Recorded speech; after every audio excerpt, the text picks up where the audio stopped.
So here's the continuation of the 7.5 by 8 lifetime shed. So we got some roofing material here, shingles, and we got them staggered so when the water comes down, it'll just droop out. Gets us a poor man's shed here. And then we cleaned the sides, and now we're drying it. I cut this much of the shingles, so hopefully when the water comes down, it'll just slide out. So theoretically, the water should just go this way, but we're trying to increase any of our chances of water going into the house.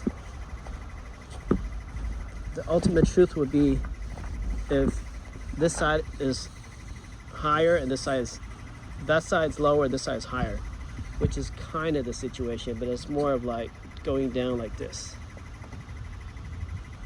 Now, once that's dry, then we're going to use this paper tape that's metal, and we're going to run across it so we can just tape it in there, and then we'll be protected from the elements on this side anyways. And then we start building our shed. So the idea of building it is got to do this corner here first, then work your way around, then get that door, get this door and this wall, and then finally get your rectangle there, the one with the little circle over it. Then that piece will go right here, and then get your truss, and then 4 pieces of roofing material on the top, and then that's pretty much how it works. All right.